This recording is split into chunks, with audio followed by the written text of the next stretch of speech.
Hi folks, welcome to Grandpa Gary's Jaguar Mark II project channel. This has been a long time coming. I've been very busy with other projects and one thing and another, and so this is a quick update. This piece here that you see is my part of the forward A-pillar on the passenger side that has been remanufactured to replace a rotted out section. And this is going to fit over top of the new rocker panel or sill, like that. Actually, what I should say is the sill is going to fit inside this. This is going to be welded to the frame and to the structure, and then the sill will fit inside. There'll be a bunch of plug well holes drilled here and some here to be able to attach this to the structure, the A-pillar. What has to happen now, I have to turn this upside down and anchor this piece that I've fashioned, and I'm going to take a body hammer and I'm going to tap the sill patch panel to conform to the inside of this arc here, so that I have a nice fit, so that when I plug weld there's no gaps that are going to occur in there, or if it's going to be a gap, it's still going to be a minor just a minor gaps. So that's it for now. Got a lot of catching up to do. The project is stalled now for a month, and time's going by, so I'll try and keep you folks posted. Take care.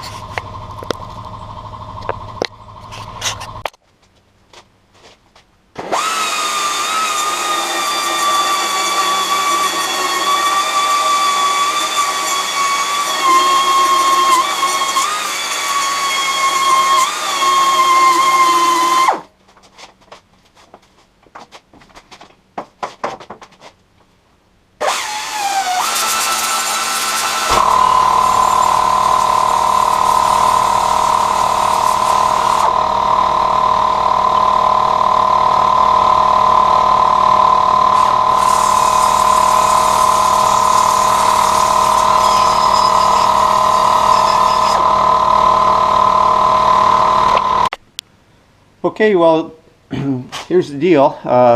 This is the finished piece, the inside and the outside, and that's going to get tacked right here. Well, I'm going to test fit everything. I'm going to drill plug weld holes here and plug weld holes here in a pattern, and the as I think I already mentioned, the sill will fit into this pocket here, and then the sill, I'll cut the sill, the top edge, to fit in along here, along this edge. So the thing now that's going to come up, I'm going to draw out the pattern I want to drill, and I'll drill my plug weld holes. I obviously have to dress this, fit this a little tighter. There's some gaps here in that, and so I'll deal with that and bring that in. So the next time you see that, this will be attached temporarily to the A-pillar here, underneath here. This is the A-pillar right here.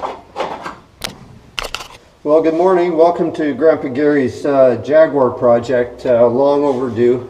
Life gets in the way, it seems so often. I don't get a chance to make these videos on a consistent basis. But this is a quick update. This is what's been happening. This bottom of the spare tire tub in the trunk has rotted away, and I decided I needed to make a piece, fabricate a piece, a section to rebuild that. So I wasn't able, as far as I could tell, I wasn't able to acquire a actual replacement part. So I fabricated my own using a small section of 5-inch diameter exhaust pipe from a semi-trailer truck, and I cut a section off, and then what I ended up doing is I took the center section here from the old piece that was left, and this piece this threaded section in the center here was part of this, and it had rotted away, rusted out. So I noticed that the threaded section was still usable. So what I ended up doing, I thought, well, how can I fix that? I took a oil filter wrench, oil filter tool that fit fairly close to this piece, resembled it, and I cut these spot welds out. I don't know if this is visible. The light here is less than optimal, but the spot welds here, I drilled them out, and then I cut the center section out here, and I welded, as you can see down here, I welded this threaded section onto this cup to make a new piece, and then sandblasted that. And then in the section that I built for the bottom here, I welded this to the bottom plate. I MIG welded that on there. And what you see here now is the assembly spot welded, stitch welded to the bottom of the spare tire tub. And it's seam sealed. It looks kind of ugly in that. I ended up having to peen the edge over. I cut the ragged edge that was left. It was all rusted, it was all ragged. I made it, I cut it so that it was all even. And then I stitch welded the piece here. And then I peened with the ball peen hammer. I peened this all down, and I was able to get a nice tight fit there. So I'll show you the bottom underneath the car, and what we'll do is show you what my next plans are for the trunk, for the boot. So I'll just get us some light down below here, and I'll bring the camera down below, and I'll show you the bottom section of the installation for the spare tire. So let's see what we can see here.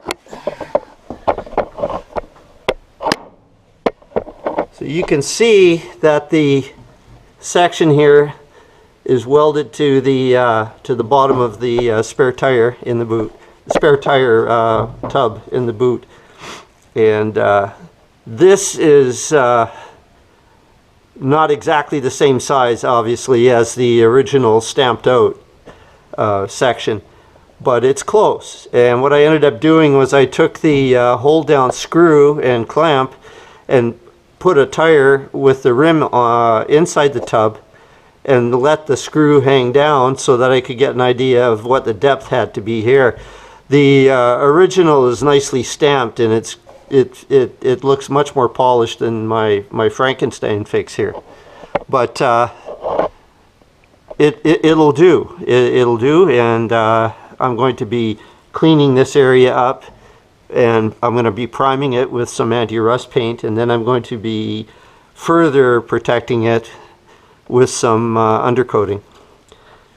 Now, the next order of business is to repair rust damage here in the trunk, and my light's kind of flaky. Right here, I don't know if it's visible, but right here we have lots and lots of perforations. Obviously we had some moisture leaking in here, probably from this area past the weather stripping and settling here, and the fuel tank lives underneath this area here. I need to fix this before I can install the fuel tank. The new fuel tank I've purchased is sitting right here, and I would like to get that in before Christmas and connected and everything. But first things first, I need to repair this section. So what I'm about to do is I'm going to make a template. I'm going to mark out the areas that I need to repair, and then I'm going to take a zip cutter and cut the section out here. I'm going to try and lift this up these there's a line of spot welds right here, pinch welds.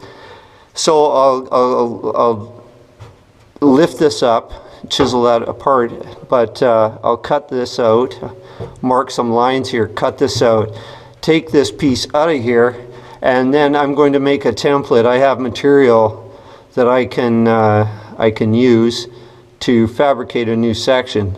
Now the idea is to take the minimum amount out. What I'll end up doing most likely is make a cut here and cut around this indentation here. This metal, yes, it's pockmarked and that, but from below it actually looks pretty good. So I think I can salvage what's in here, and then I'll fabricate the new piece, including this area here. I'll have to pound out and hand form a indentation here. I could, how could I say? I could end up just doing a quick fix and that, but it wouldn't look very good at the end of the day. I know I can't achieve, factory, let's just say factory appearance in all cases, but I'm trying to maintain a certain level of quality in the work that I'm doing, so it doesn't look too ham-fisted. But and I also want strength. This allows the tin some extra rigidity, and we need that. So anyway, I'll do that. I'll cut this out the way I need to. I'll make a template, and then I'll start fabricating new sections to stitch weld in there. Now the reason I'm doing this at this stage, and also the reason I'm working in the trunk at all, is because I still haven't managed to install the sill on the passenger side of the car. And the reason I haven't installed the sill is because the rear section where the panhard rod is mounted to the undercarriage, to the rear axle I should say, is damaged. So there you can see that. The area here, the frame extension, the springs fit in here. The frame extension where the springs reside and are secured is compromised quite a bit. I've ordered this section here, and it is being shipped as I speak, but I don't want to disassemble this too much because I want to see exactly what the new piece will look like, and then I'll install, I'll have something to go by. I can landmark the areas that I need to landmark. If I start disassembling everything prematurely, then I want to know exactly where this needs to be mounted and how far in this needs to be mounted, this way as well.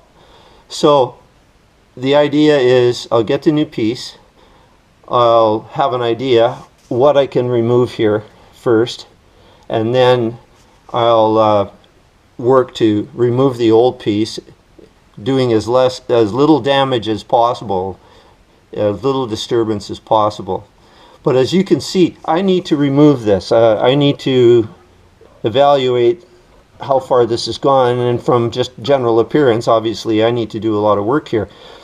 But so I will be removing this here, and I will be removing this piece here and there. And the reason for that is that's where the jacking point, the new jacking point, will clip onto the bottom lip of the frame rail. The jacking point, here I'll show you. The jacking point will fit in here like so, but where exactly it needs to go, I'll know for sure when I get the new piece. I have the braces, the new brace pieces that fit in here, ready to be painted. After I'll install them first. They fit. I don't know why I'm having trouble here. Let's just see. Here here we go. They fit in here. This fits underneath like that. Actually, it's not quite like that. It's a little bit more, it's a little bit better. Let's just see. I'm trying to do this one-handed.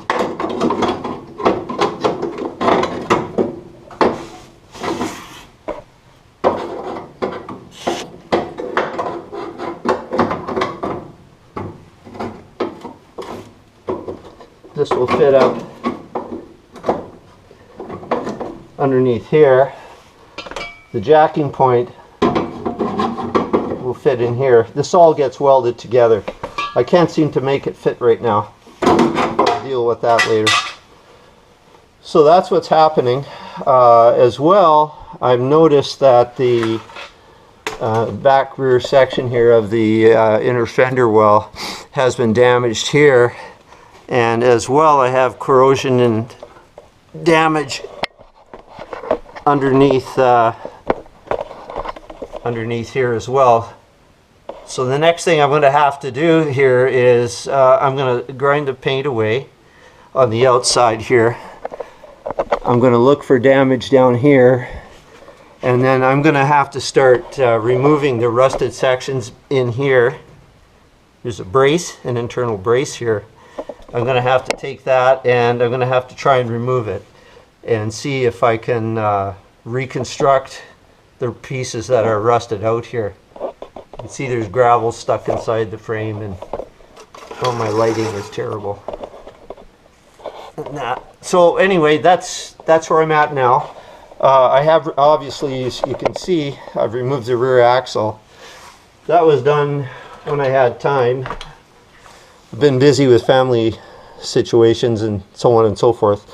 So it's been a little bit chaotic in terms of what I've been able to achieve. I haven't been able to make these videos very consistently, and I come out and I try and get as much done in as short as time as possible.